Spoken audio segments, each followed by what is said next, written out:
are in the power of your tongue. So we come to tell you tonight, be blessed.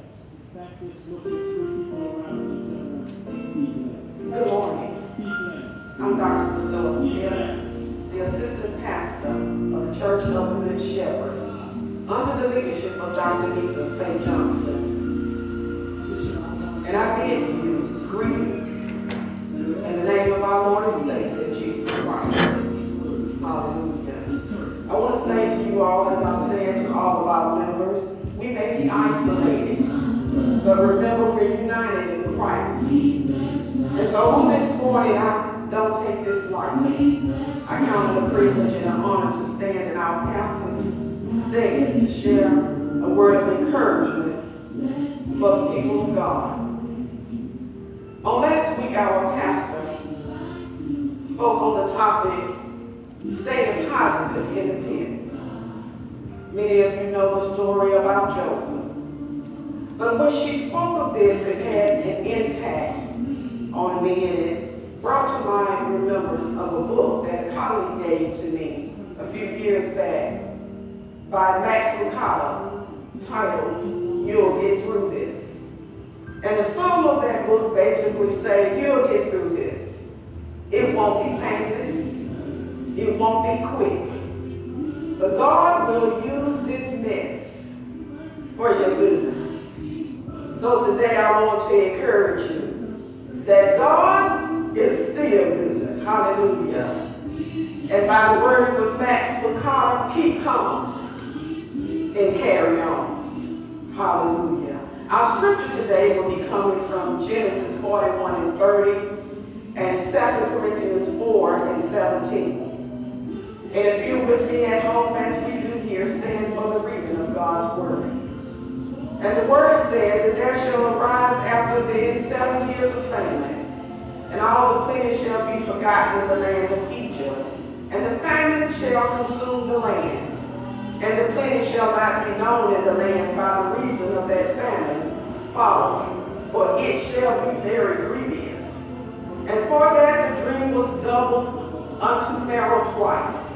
It is because this thing is established by God, and God will surely and shortly bring it to pass. 2 Corinthians 4 and 17 reads, For our light afflictions, which is but for a moment, worketh for us a far more exceeding and eternal weight of glory.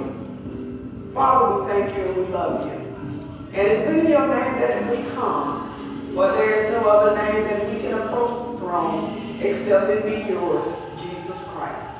Now God, I pray this morning that you would utilize me, your servant, that you would take me down into your storehouse right now, oh God, that you would infiltrate me with your word and engulf me with your spirit, that the words that I speak may not return unto you void. And everything, oh God, you be glorified. You get the glory. In Jesus' name, amen. For a topic, we're going to use God is still good. And for a subtopic, keep calm and carry on. Oftentimes, we rejoice in the goodness of God when life is good. Cancer is in remission, God is good. When we win a football game, God is good. When we get a new job or a raise, God is good. A new house or a car, God is good. A wedding or a newborn baby, God is good. Is God good when life isn't good? How often do we sing his praises when life isn't going so good? How many of us will admit we rarely respond the same way in the cemetery as we do in the nursery? We don't respond the same way in the unemployment line versus that of the grocery line. Oftentimes we've prayed, and we wonder, why would a sovereign God allow and permit such tragedy? When tragedy hits you and speaks a language you've never ever heard or studied, when all you feel is numbness, you're blank, you can't even cry. You can't get angry and you can't blow up. Disbelief becomes your drug of choice. And you're so high, you're afraid of falling, so you don't. But then you're reminded in your spirit, in your word, in your prayer, that God doesn't manufacture pain. Our God doesn't manufacture hurt. He doesn't manufacture disappointments and sickness. He doesn't manufacture confusion. And even in the midst of this COVID, he's not the manufacturer of COVID.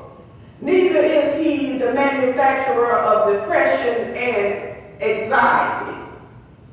I want to encourage you today. Don't look at what it looked like. Hallelujah. God is still good. Keep calm and carry on. See, God allows Satan to unleash chaoses, but never does he allow Satan to triumph. Satan won't win. You want to know why? Because God knows each and every one of our expected end. Hallelujah. When we started talking about this in the beginning, we acknowledged that it wasn't going to be painless. See, God doesn't manufacture pain, but he surely uses it to put to use. How else does he get our attention? Pain is something that brings us to our knees. Pain is something that makes us acknowledge who God is. See, God is the blessed controller of all things. 1 Timothy 6:15 says, his ways are higher than our ways. Isaiah 55:9 says, his judgments are unsearchable and his paths are beyond tracing. Romans 11:33 says, we can't always see what he's doing, but we can assume he's up to something good. See, as we reflect back to the text, this is exactly what Joseph did. See, Joseph assumed that God was in the crisis of the famine in the land. And Joseph faced this crisis with a plan. Do you have a plan today? Are you dependent on God to see you through this plan? What is it about this plan that's godless? In the midst of our crisis today, I want to ask you, do you have a plan? See, back in the day of the scripture, there was many wise counsels surrounding the Pharaoh. These were very smart men. But see, God gave it to Joseph to fix this crisis. And what did he do? He managed it carefully. I don't know who I'm talking to this morning, but I want to let you know that a dramatic crisis doesn't always require a dramatic response. Sometimes it's as simple as keep calm and carry on. Or better yet, why don't you just manage it carefully? See, for every Paul that raised the dead and every Peter that healed the sick, there was 1,000 of Josephs, men and women with the gift of administration, those who had steady hands and full of wisdom that saved people's lives daily. Hallelujah. No, Joseph didn't raise the dead, but he kept people from dying. He didn't heal the sick, hallelujah, but he kept the sickness from spreading. What I want to say is Joseph's triumph was done with a calm, methodical plan. And today we can do the same. We can't control the weather, hallelujah, but we do ought to have sense enough to come up out the rain. I want to encourage you today, during this COVID, to be mindful of what you can do to play your part. See, what Joseph did was methodically set up a plan to make sure that food lasted, hallelujah, for a long time, so that he may be able to feed the people over the 7 years of this famine. What are we doing? Are we doing the same thing? Are we methodically setting up a plan to make sure that we do our part to contain this virus? We also discussed that it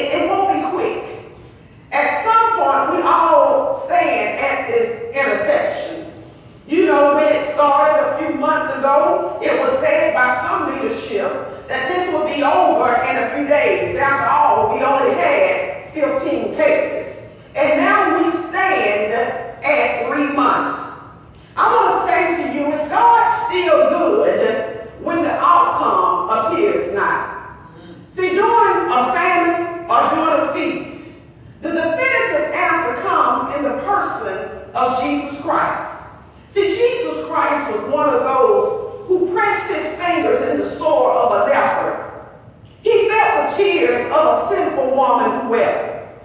He inclined his ear to the cry of the hungry. He wept at the death of a friend. He stopped his pen and he attended to a grieving mother. He too was insufferable moments in life. He was betrayed. He was doubted. He was denied by his closest of friends. He was accused falsely, killed by his own, the ones he even came to save. And yet in the garden, he knew what he had to do. He knew that the cup couldn't be removed. And he made a decision so that he could save many alive, that not his will, but the will of the Father. I want to encourage you today to let God finish his work. Let the composer complete his symphony. The forecast is simple. Good days and bad days. But in all days, God is, hallelujah, still good. Yeah. See, why don't we follow the example of that of the Savior? During this time of a crisis, why don't we spend some time reaching out to those, hallelujah, who can't get out for themselves? Maybe call and give an encouraging word to a grieving mother.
good shepherd.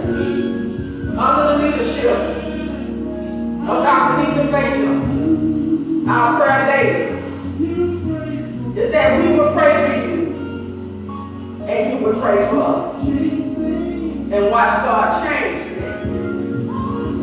I just wanted to encourage you this morning to be blessed, my brother. Because I'm going to be praying for you. God is good.